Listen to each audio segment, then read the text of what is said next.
Hey everyone, welcome to my channel for English revenge stories. I'm Michael Johnson. When I got into a car accident, my parents refused to come to the hospital to sign the surgery consent. My dad texted, "Can't this wait? We're busy." So I called my grandpa instead. 3 weeks later, I served them eviction papers and watched their lives burn. I got into a serious car accident and my parents didn't even bother showing up for the surgery consent. They said they were having dinner with my sister, Sarah. Luckily, my grandpa and my best friend were by my side. 3 weeks after I recovered, I legally kicked them out of my house. But it didn't end there. Here's what went down. I'm 34, was living the dream in downtown Chicago. Senior financial analyst at a major investment firm, pulling in $180,000 a year, corner office overlooking Lake Michigan. Not bad for a kid who grew up dodging creditors in Cicero. It was a Friday in February. I just wrapped up a client meeting in the Loop and was driving my BMW 5 Series north on Lakeshore Drive, thinking about hitting up my buddy James Carter for drinks and bowls tickets. That's when some jerk in a semi decided to play bumper cars on black ice. I saw it coming in slow motion, the truck jackknifing across 3 lanes, sliding sideways like a 40-ton hockey puck straight toward my car. I yanked the wheel hard right, but physics is a cruel mistress. The semi clipped my rear quarter panel and sent me spinning into the concrete median at about 50 miles per hour. The impact sounded like God himself crushing a can. My BMW crumpled like aluminum foil. The airbag deployed so hard it felt like getting punched by Mike Tyson, and my head whipped sideways into the driver's side window hard enough to spider the glass. Blood was everywhere, streaming down my face, pooling in my lap, dripping onto the floor mats I just had detailed. My left arm was bent at an angle that definitely wasn't factory spec, and every breath felt like someone was stabbing me in the ribs with an ice pick. I was barely conscious. The paramedics had to use the jaws of life to extract me from what used to be my car. 15 minutes of grinding metal and shouting while I drifted in and out of consciousness. The ride to Northwestern Memorial was a blur of sirens and some EMT asking me questions like, "Do you know what year it is?" and "Can you wiggle your toes?" Dr. Rivera, a trauma surgeon with steady hands and zero bedside manner, delivered the verdict. Severe concussion, dislocated shoulder, and 3 cracked ribs. We need to operate immediately to repair the shoulder. Then came the kicker. Due to the severity of your head trauma, you're not legally competent to consent to surgery. We need your next of kin to sign off. My heart sank. I knew what that meant. Emily, the nurse assigned to my bay, helped me unlock my phone with shaking fingers. The first call to mom and dad went straight to voicemail. Second call, same thing. Emily sent a text for me. Was in bad car accident at Northwestern Memorial. Need you here as soon as possible. The response came back in under 2 minutes, at Sarah's apartment for family dinner. Can this wait until tomorrow? Can this wait? I'm literally bleeding internally and they want to know if life-saving surgery can wait because they're eating lasagna with my sister. Emily's face went pale reading the message. She sent another text. Need emergency surgery. The hospital requires family consent. This can't wait. 5 minutes of silence. Heart monitor beeping. The smell of disinfectant mixing with my own blood. Me wondering if I was about to die because my parents couldn't be bothered to leave Sarah's dinner table. Then my phone buzzed. "We're busy right now. Call your grandfather if it's really that urgent." The fury that hit me was white hot. My blood pressure spiked so hard the monitor started alarming. And then everything went black. When I woke up 3 hours later, I was in the ICU with more machines attached to me than a NASA launch pad. My grandfather George was sitting beside me, still wearing his work clothes from the auto shop. "Surgery went fine, Michael," he said. "Shoulder's good as new. Ribs will heal. You're going to be all right." Grandpa George barely left my side for the next 2 days until they moved me to a regular room. I tried to speak, but my throat was raw from the breathing tube. He handed me some ice chips and waited. They didn't come, I finally croaked. Grandpa George looked out the window at the Chicago skyline for a long moment. When he turned back to me, his voice was quiet but firm. "Son, not everyone who shares your blood deserves to be called family." And that's when it hit me. 34 years of being the responsible one, the backup plan. And when I was literally dying, they chose Sarah's freaking dinner. The rage I felt wasn't just about the accident. It was about every birthday they missed because Sarah had a crisis. Every holiday where I got them gifts and got a generic thanks while Sarah got tears of joy. Every time I bailed them out financially while listening to lectures about how I didn't understand family. I finally understood family perfectly and I was done being theirs. Let me paint you a picture of how screwed up the Johnson family dynamic really was because that hospital text didn't happen in a vacuum. Growing up in Cicero, things were actually normal until I was 8 and Sarah was 6. We had typical sibling stuff. fighting over the TV remote, competing for the last piece of pizza, standard working-class family. Then Sarah got bacterial meningitis. I still remember that night. She was burning up with fever, hallucinating, and my parents completely lost their minds. Dad was pacing the kitchen like a caged animal while Mom cried hysterically into the phone with 911. They rushed her to the ER while I stayed with the neighbors, listening to Mrs. Kelly tell me to pray for your sister. For 3 weeks, Sarah was touch and go. My parents basically moved into that hospital room. Mom slept in a chair. Dad burned through vacation days. And I learned how to make myself invisible. 8 years old and I was getting myself ready for school, doing homework alone, eating cereal for dinner while my parents maintained their vigil at St. Mary's. When neighbors asked how I was doing, I'd say fine, because that's what good boys were supposed to say. Sarah recovered, but the family never did. Suddenly, she became this fragile princess who needed constant protection. Stubbed her toe? Mom would panic like it was a relapse. Got a B+ on a test? Don't push her. She's still recovering. And Sarah, smart little manipulator, figured out real quick that playing the victim card was her golden ticket to Easy Street. Didn't want to do chores? My head hurts from the medication. Wanted a new toy? I get tired so easily now. Wanted to skip family obligations? Crowds make me dizzy.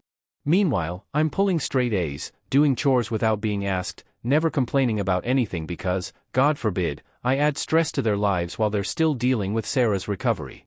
By high school, Sarah had weaponized her medical history into a full-time gig.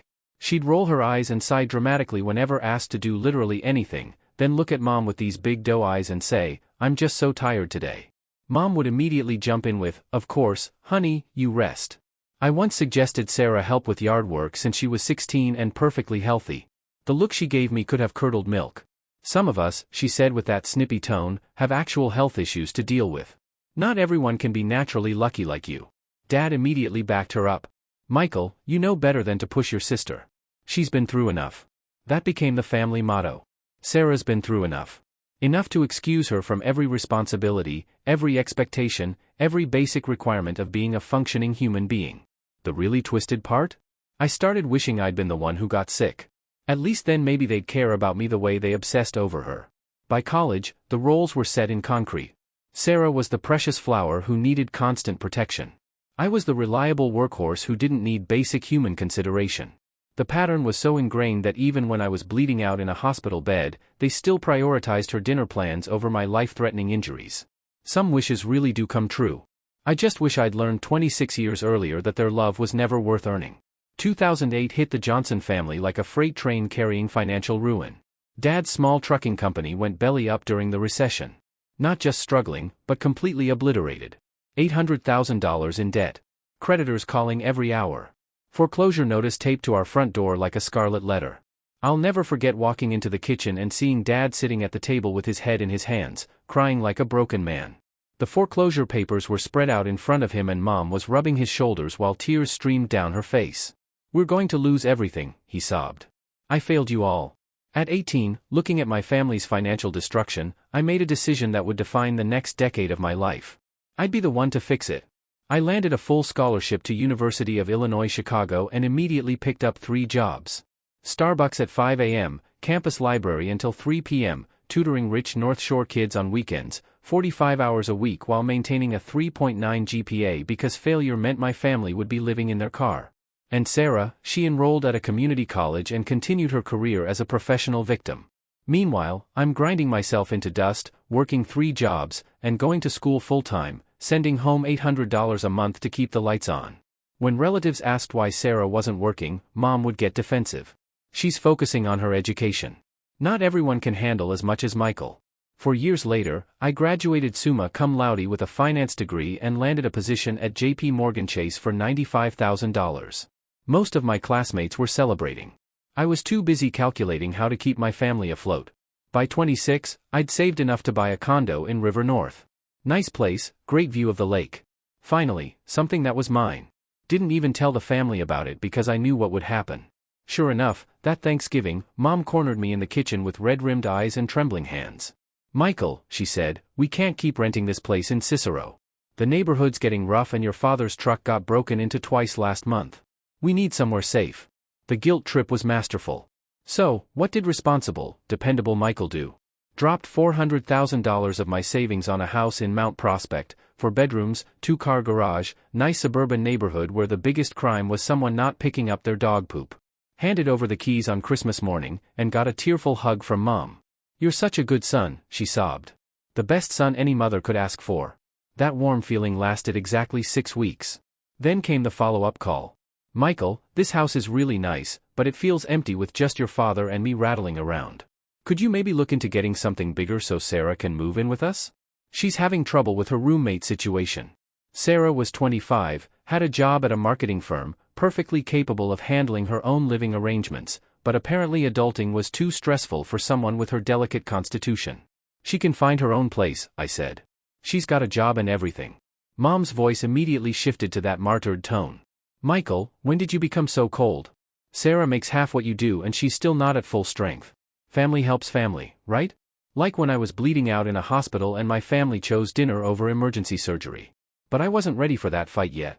So, I let them move Sarah into the house I'd bought with my own sweat and sacrifice, watching my spoiled sister treat my gift like it was her birthright.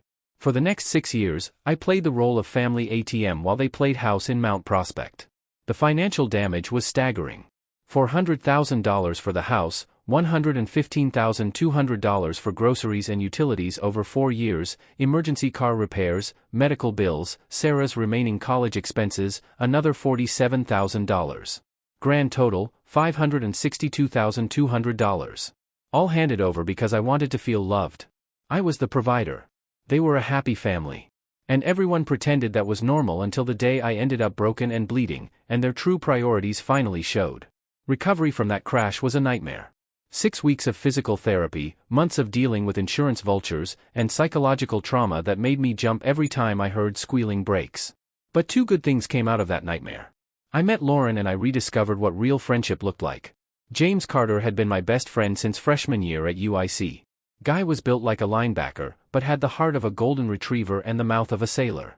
While I was the uptight finance major stressing about every test, James was the laid-back mechanical engineering student who somehow aced everything while barely cracking a book.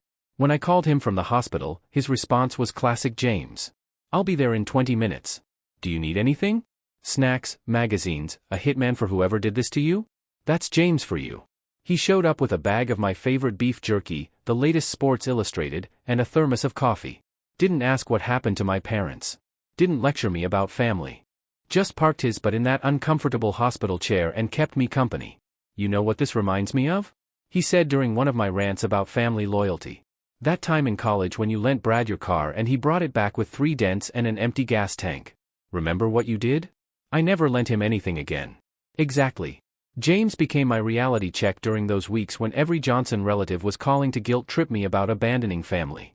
He'd listen to me vent about the latest phone call, then respond with something like, "So, your Aunt Patricia thinks you're a jerk for not being a doormat anymore? The same Aunt Patricia who forgot your birthday 3 years running but remembered to ask you for a loan? Yeah, her opinion is really valuable." Lauren was different, but equally important. As my physical therapist, she saw me at my most vulnerable, struggling to lift my arm, wincing through exercises, dealing with panic attacks whenever someone mentioned car accidents. But she never treated me like a patient. She treated me like a person. "You're not broken," she'd say when I got frustrated with my slow progress. "You're healing. There's a difference." Lauren was a straight shooter from Bridgeport, daughter of a Chicago cop and a CPS teacher. She'd seen enough family dysfunction in her line of work to recognize toxic patterns immediately. "Your shoulder's going to be fine," she told me during one session. "But this guilt you're carrying, that's going to take longer to heal if you don't address it." She never pushed, just listened and offered perspective when I asked for it. When I told her about the years of being the family ATM, she nodded like she'd heard the story 100 times. James and Lauren became my anchor during the storm that followed. When the Johnson family drama machine went into overdrive, they were the ones who reminded me that normal families don't treat love like a transaction. "You know what normal looks like?" James asked one night over drinks. "My mom would have broken speed limits to get to that hospital. Hell, she would have performed the surgery herself if she had to." That's when it finally clicked. Real love shows up. Real love doesn't make excuses. James and Lauren showed me that every day just by being there. 3 weeks after getting discharged, I was done playing games. Time to lawyer up and show the Johnson family what happens when you mistake kindness for weakness. I walked into the office of Karen Walsh, one of Chicago's most feared family law attorneys. The woman had a reputation for eating opposing counsel for breakfast and billing by the hour for the privilege. After listening to my story, she leaned back in her chair and smiled like a shark smelling blood. "Mr. Johnson," she said, "you have an ironclad case for property recovery. The house is in your name. You can prove financial ownership and you have documentation of their refusal to provide emergency assistance when you needed it most. This isn't just legal, it's justified. How long do I have to give them? 30 days is standard. However, since you're reclaiming the property for your own occupancy as the owner, Illinois law allows for a 72-hour notice in specific circumstances. Given their behavior and your intent to use the property yourself, we can go with the accelerated timeline. 72 hours, Christmas morning in reverse." I took a deep breath and made the decision that would nuke the family dynamic from orbit. Draw up the papers.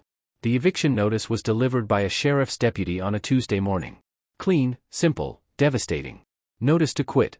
You are hereby required to quit and surrender possession of the above described premises to the owner. You have 72 hours to vacate. The phone calls started within an hour. First was Dad, voice shaking with rage. "Michael, what the hell is this? You can't just throw us out of our home." "Our home? The house I bought with my own money and gifted to them out of misplaced loyalty. It's my house, Dad. I'm reclaiming my property after everything we've done for you. This is how you repay us." "What exactly have you done for me?" "Because when I was bleeding out in a hospital, you chose Sarah's dinner party." Silence. Then the classic Johnson pivot. "That was different. We didn't know how serious it was. I told you I needed emergency surgery. Well, you seem fine now." Click. First bridge burned. Mom called 20 minutes later, waterworks at full blast. "Michael, please don't do this. We're your parents. We love you. Love doesn't abandon people in hospitals." "Mom, don't be dramatic. It's not like you can't handle things yourself." "That's what I'm doing. You've got 60 hours left." Sarah called last and her approach was pure entitled princess. "You're acting like a spoiled child who didn't get his way. Mom and Dad are senior citizens. You can't just make them homeless. Watch me. I'll fight this. I'll call lawyers. I'll make sure everyone knows what kind of person you really are." That's when I knew I'd made the right choice. "Go ahead," I said. "I've got documentation of everything. Good luck explaining Dad's hospital text to a jury." The next 48 hours were a masterclass in family dysfunction. My phone rang nonstop with relatives I hadn't heard from in years, all suddenly concerned about family values and Christian forgiveness. The star of the show was Aunt Patricia, Dad's sister, who called screaming about what a heartless monster I'd become. "You're throwing elderly people out on the street," she shrieked. "What would Jesus think?" "Jesus would probably wonder why they chose dinner over their son's emergency surgery," I replied. "But hey, if you're so concerned about their welfare, they can move in with you." Sudden silence. Funny how family solidarity evaporates when it involves actual sacrifice. "Well, I don't have room," she backtracked, then shut the hell up. I hung up and blocked her number. As the 72-hour deadline approached, I half expected them to comply quietly. The Johnson family had always been about maintaining appearances, avoiding confrontation, keeping dirty laundry private. I should have known better. They were about to show me just how ugly things could get when their meal ticket finally fought back. Thursday night around 9 p.m., I was in my River North condo nursing a drink and reading when my doorman called up. "Mr. Johnson, there are 3 people here claiming to be your family. They're persistent about wanting to come up." I looked out my window and saw Dad's beat-up Ford parked in the loading zone, hazards blinking. Through the lobby glass, I could see all 3 of them. Mom clutching her purse like a lifeline, Dad puffing up his chest, and Sarah with her arms crossed, wearing that entitled smirk I'd grown to hate. "Send them up," I told the doorman. "Might as well get this over with." When I opened the door, the rage was immediate and palpable. Dad pushed past me into the apartment like he owned the place, with Mom and Sarah following close behind. The entitlement was stunning. Not even a hello. Just storming into my home like they had every right to be there. "Michael James Johnson," Dad started, using my full name like I was 12 years old again. "This nonsense stops right now. You're going to call off this eviction and we're going to forget this whole thing ever happened." "Nope," I said, closing the door behind them. "I'm not." Sarah immediately lunged. "This is so typical of you. Everything always has to be about you, doesn't it?" Poor Michael didn't get enough attention. So now he's throwing a tantrum. The contempt in her voice was pure poison. 26 years of resentment boiling over in my own living room. "You're right," I said, walking to my bar cart and pouring another drink. "It is about me. For the first time in my adult life, I'm making decisions based on what I want instead of what you all need from me." Mom tried the waterworks approach. "Michael, we raised you better than this. Family doesn't abandon family. The irony was so thick you could cut it with a knife. You abandoned me first, I said, taking a sip, when I was bleeding in a hospital bed and you chose dinner over emergency surgery. Dad's face turned red. We explained that. We didn't know how serious it was. I told you I needed surgery. What part of that wasn't clear? You seem fine now, Sarah interjected with an eye roll. You're being dramatic. That's when something inside me snapped. Time for some shock therapy. I pulled out my phone and opened my banking app. You want to know what dramatic looks like? Here's a list of every penny I've sent this family over the past decade. Want me to read it out loud? $400,000 for the house, $115,200 for groceries and utilities over 4 years, emergency car repairs, medical bills, Sarah's remaining college expenses, another $47,000. Grand total, $562,200. The number hung in the air like a bomb. Over $500,000, I continued. And when I needed you for one night, when I was literally dying, you couldn't be bothered to drive 20 minutes to the hospital. We paid you back, Mom protested. With what? Love, support, basic human decency? Because I haven't seen evidence of any of those. Sarah's mask finally slipped completely. Oh, spare us the martyr act, Michael.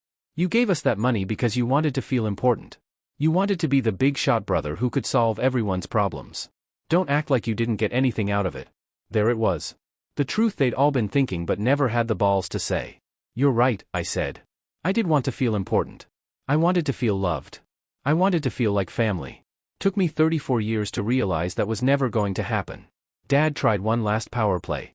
If you go through with this eviction, you're dead to us. Dead? You'll never be welcome in this family again. I started laughing, actually laughing, which clearly wasn't the reaction they expected. Dead to you? I said. I've been dead to you for years. That's when Sarah made her biggest mistake. She stepped forward, pointing her finger at my chest. You're going to regret this, Michael. I'll make sure everyone knows what kind of person you really are. I'll destroy your reputation, your career, everything. When I'm done with you, you'll be begging us to take you back. I walked to the door and opened it wide. You have 18 hours left to vacate my property. If you're not out by Saturday at noon, the sheriff will be there to assist you. Good luck finding somewhere that accepts tenants with no money down and a history of thinking other people's generosity is their birthright. They filed out in stunned silence, Sarah shooting me a look of pure hatred as she passed. Dad tried to slam my door, but it had one of those slow-close mechanisms that made his dramatic exit look ridiculous. As I watched them walk to the elevator, I felt something I hadn't experienced in years. Complete peace with my decision. The war was about to begin, and I was finally ready to fight. Saturday at noon, I drove to Mount Prospect with James riding shotgun and a smug smile on my face. The sheriff's deputy was already there along with a locksmith and a small moving truck I'd hired to haul their stuff to the curb. The Johnson family had made their choice. They were going to make this as difficult and dramatic as possible. They were still there, of course, because following simple legal instructions was apparently beyond their capabilities. Dad was on the front lawn yelling at the deputy about illegal eviction and tenant rights while Mom sat on the porch steps crying into a tissue. Sarah was on her phone, probably calling everyone in Chicago to paint herself as the victim of her cruel brother's tyranny. Showtime, James said, cracking his knuckles. You want me to handle the heavy lifting? Nah, I want to savor this. The deputy walked over as I got out of the car. Mr. Johnson, we're ready to proceed with the eviction. Just need you to confirm you want to move forward. Absolutely. Dad shouted, storming over with that red-faced rage I remembered from childhood. You can't do this. We're your parents. Actually, he can, Deputy Carter said calmly. This is his property, and you've been legally notified. You have 20 minutes to gather personal belongings. Everything else stays. Sarah came screeching across the lawn like a banshee. This is harassment, abuse. I'm calling the news. Ma'am, the deputy said, you can call whoever you want, but from the street. You're trespassing on private property. The next 20 minutes were pure chaos. Mom was sobbing while throwing random items into garbage bags. Dad was muttering about lawyers and lawsuits. Sarah was live streaming the whole thing on Instagram, narrating like she was documenting war crimes. This is my brother, Michael Johnson, she said to her phone camera, making sure to get my license plate in the shot. He's throwing his elderly parents out of their home because he's a sociopathic narcissist. James nudged me. You getting this? Every word. As they loaded their belongings into their Ford, Dad made one last attempt at a guilt trip. You're destroying this family, Michael.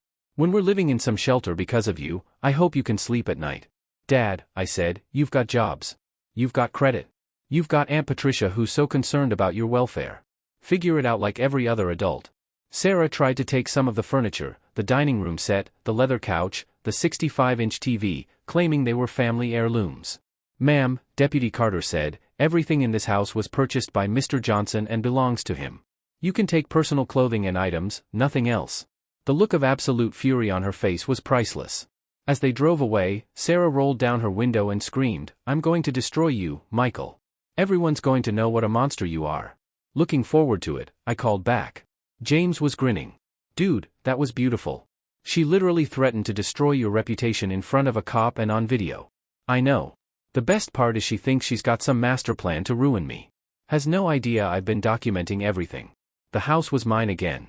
Clean slate, fresh start, and the most expensive lesson in family dynamics ever purchased.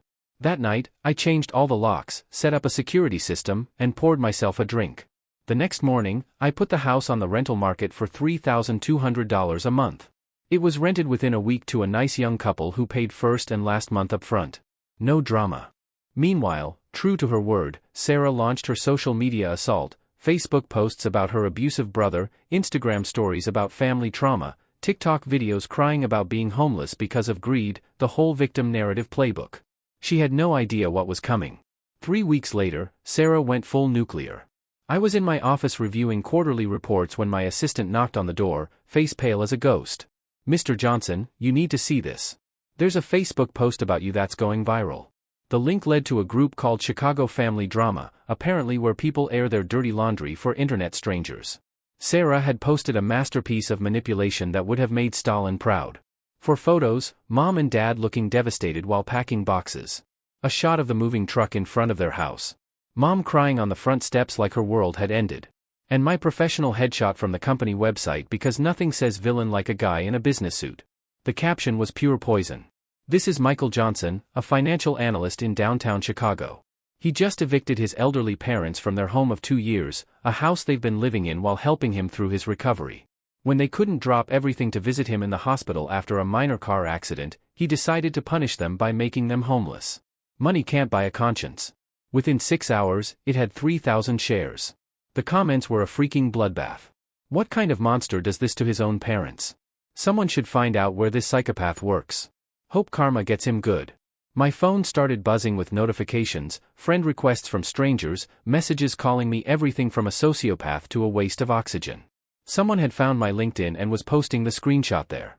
Another genius discovered my company's website and started leaving 1-star reviews mentioning my family abuse. By the end of the day, the post had 8,000 shares and over 2,000 comments. Local Chicago Facebook groups were sharing it. The next morning, my boss called me into his office. Mr. Henderson looked like he'd rather be getting a root canal. Michael, we've received over 200 calls and emails about a social media post. Clients are asking questions. Some are threatening to pull their accounts if we keep you on staff. My stomach dropped. Are you firing me? Not firing, but I need you to take a leave of absence. Paid, of course, but until this blows over. That afternoon, I was back in Karen Walsh's office with a thick folder of evidence. Mr. Johnson, Walsh said after reviewing everything. This is textbook defamation. She made false statements of fact that damaged your reputation and cost you income. We have a slam dunk case. Walsh smiled. This is going to be fun. 6 months later, I was sitting in Cook County Circuit Court watching Sarah's lies unravel in real time. The courtroom was packed. Johnson family members in the back rows, a few reporters who'd caught wind of the case, and James in the front row filming everything on his phone for posterity. Karen Walsh had assembled a case that was pure legal warfare. Every screenshot documented and timestamped. Expert witnesses on social media damage. Professional reputation analysts and the crown jewel, Dad's hospital text message blown up on a poster board for the entire courtroom to see. Day 1, Walsh opened with the nuclear option. She read Dad's text aloud to the jury. Can't this wait? We're busy right now. If it's urgent, call your grandfather. You could hear a pin drop. Several jurors actually looked disgusted. Sarah's lawyer tried to object, but the judge shut him down. This text message was sent while my client was unconscious in the ICU, requiring emergency surgery, Walsh continued. The defendants chose dinner over a medical emergency, then launched a coordinated harassment campaign when my client exercised his legal right to reclaim his own property. Sarah's attorney tried to paint me as the vindictive rich boy punishing his poor family. His opening statement was pathetic. Michael Johnson used his wealth as a weapon against the very people who raised him and loved him. Day 2, the social media experts testified. Dr. Lopez, who specialized in online reputation damage, walked the jury through every share, every comment, every piece of harassment that Sarah's post had generated. The defendant's post was shared over 8,000 times and generated more than 2,000 negative comments. She testified the hashtag #MichaelJohnsonMonster was used over 500 times. This represents severe and lasting damage to the plaintiff's professional reputation. Then came my boss, Mr. Henderson, who testified about the impact on my career. We received hundreds of calls and emails demanding Mr. Johnson's termination. Several major clients threatened to end their relationships with our firm. We had no choice but to place him on administrative leave. Day 3, Sarah finally took the stand, and it was a bloodbath. Walsh tore her apart like a lion with a gazelle. Miss Johnson, did you verify any of the claims in your Facebook post before publishing them? No, but I was emotional. Did you mention that your brother had purchased the house with his own money? Well, no. But did you mention that he had financially supported your family for over a decade? That's not relevant. When my parents tried to testify in Sarah's defense, Walsh destroyed them, too. The jury deliberated for exactly 47 minutes. When they returned, the foreman read the verdict with zero emotion. In the matter of Johnson versus Johnson, we find for the plaintiff and award damages in the amount of $98,000. Sarah collapsed in her chair like someone had shot her. Her boyfriend, who'd been sitting in the back, got up and walked out without a word. Mom started sobbing. Dad stared at the ceiling like he was praying for divine intervention. As the judge dismissed the jury, Sarah turned to look at me with pure hatred in her eyes. I smiled and gave her a little wave. Within a week, Sarah's design business was finished. Clients started canceling contracts when they realized she was facing a six-figure judgment. Her boyfriend moved out and blocked her on everything. Mom and Dad, who'd been renting a lousy apartment in Cicero, had to move in with Aunt Patricia. That lasted exactly 2 weeks before Patricia kicked them out for being ungrateful house guests who brought drama into her home. The rental income from the Mount Prospect house kept flowing into my bank account. $3,200 a month that represented the Johnson family's complete failure to understand consequences. Lauren and I got married that spring.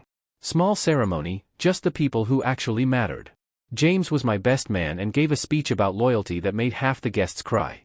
Grandpa George walked Lauren down the aisle and whispered to me at the altar, "This one's a keeper." The Johnson family wasn't invited. They found out about the wedding through Facebook, which seemed appropriate. 6 months after the trial, I got a text from an unknown number. "I hope you're happy. We lost everything because of you." I deleted the text and blocked the number. Some people never learn, and that's not my problem anymore. The house is still generating income. Sarah's still posting victim content on social media. But now she has to disclose that she lost a defamation lawsuit for lying about family members, which cost her nearly $100,000 in damages and legal fees. And me, I sleep like a baby every night knowing I finally learned the difference between being a good son and being a punching bag.